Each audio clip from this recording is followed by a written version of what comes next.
Hi guys, Nikolai from NASH Online here. Today's video will be about how to install the NASH Rear Suspension for your Xiaomi M365. I'm making the video because it seems like there isn't a lot of good material out there at the moment showing you how to install these things. So I'll try to keep it short, to the point, and as explanative as I can.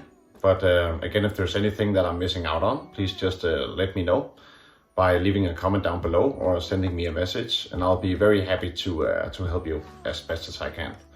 So the first part of the video will be about removing the rear wheel, and the second part will be about the installation of the suspension itself. So yeah, without any further ado, let's just get to it.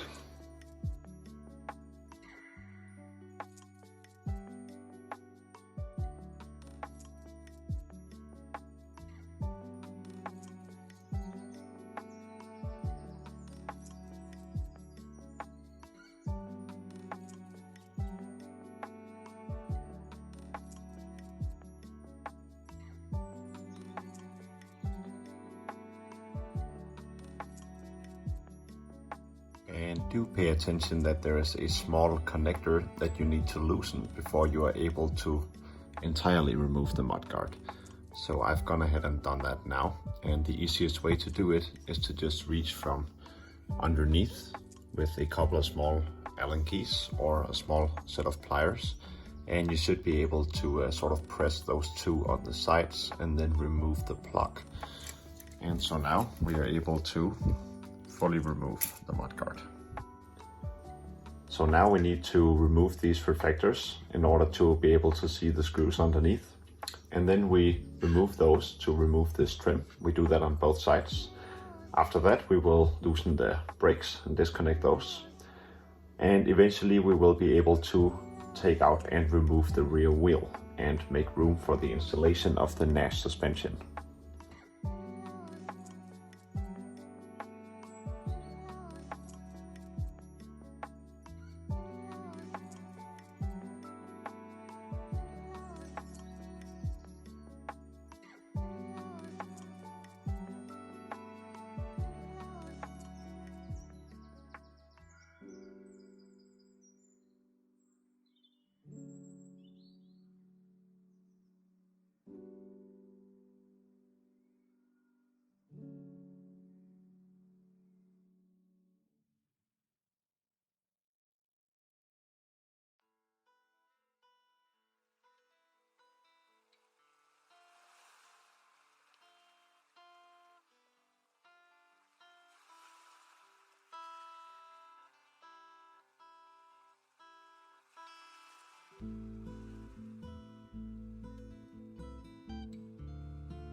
Now to the wiring of the tail light.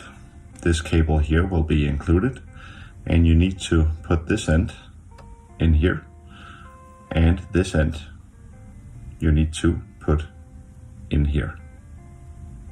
So that's what it should look like, and you can see that I've chosen to store away the cable in here.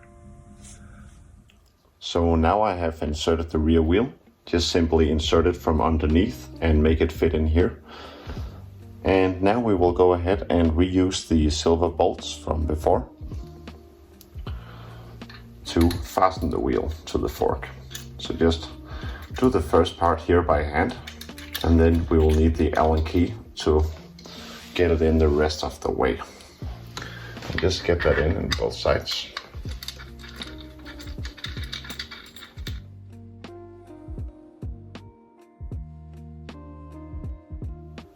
And so now when the wheel is mounted, we need to reattach the brakes. So it's very similar to the original. Just first make sure that it runs nicely over the disc. And then align the screws here. Like that.